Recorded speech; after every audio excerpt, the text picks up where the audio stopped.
I want to start with a question, probably one of the most unsettling questions you can even ask.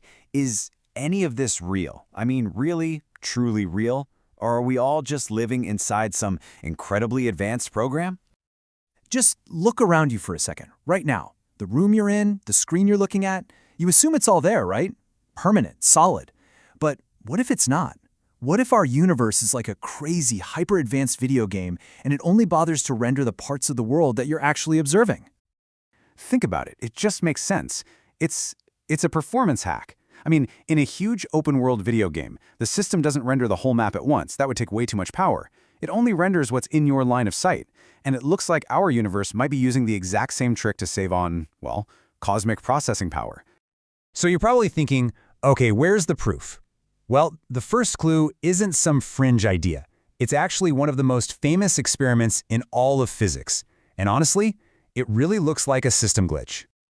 You've probably heard about the double-slit experiment. The short version is when you fire tiny particles at a barrier with two slits, they act like waves.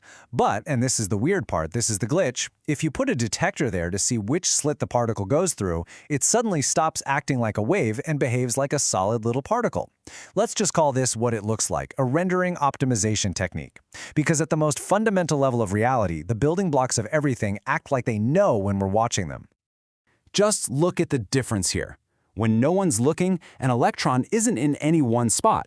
Nope, it exists as this fuzzy wave of all the places it could be, all at once. You could say the system is saving resources.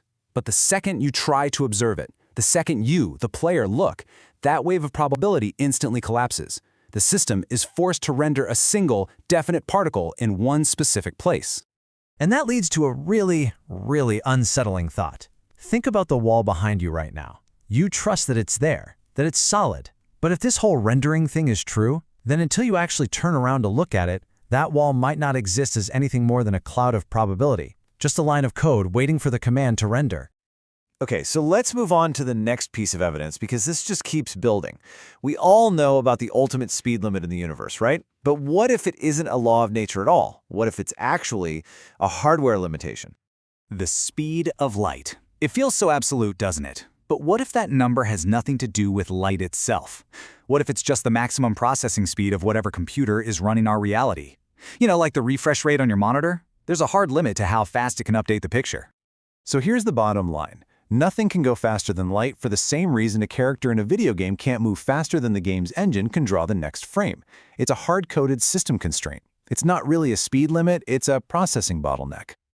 Okay, so if reality is a simulation, if it's running on some kind of computer, then it has to have a resolution, right? It can't be infinitely smooth. And you know what? When we zoom in, way, way in on the very fabric of space-time, we find something that looks an awful lot like pixels. It's called the Planck length. It is the smallest possible unit of distance in our entire universe. Nothing can be smaller. That's it. That's the fundamental resolution of our reality. It's just like when you get way too close to your TV screen. You stop seeing a smooth picture and you start seeing the little individual pixels that make it all up. It seems our universe has the exact same feature. And this is where it stops being a fun thought experiment and gets genuinely strange. A physicist, S. James Gates, was working on these super complex equations that describe the fundamental forces of the universe. And buried deep inside the math, he found something that has no business being there.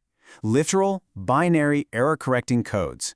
The exact same kind of code your web browser is using right now to make sure you're getting the data correctly. This really says it all. The code isn't an analogy, it's not a metaphor. It is physically embedded in the mathematical fabric of our universe.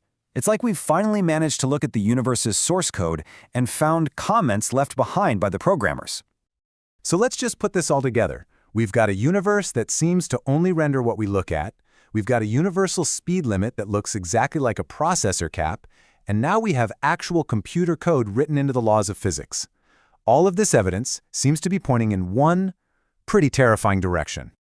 If our lives, our memories, our feelings, our entire world is just an unbelievably sophisticated program running on some unimaginable computer somewhere, Then the most important question isn't who wrote the code or why.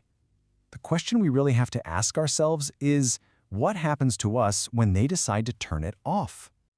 If you're interested in science, Subscribe now to be part of this family and be the first to know about exclusive tips.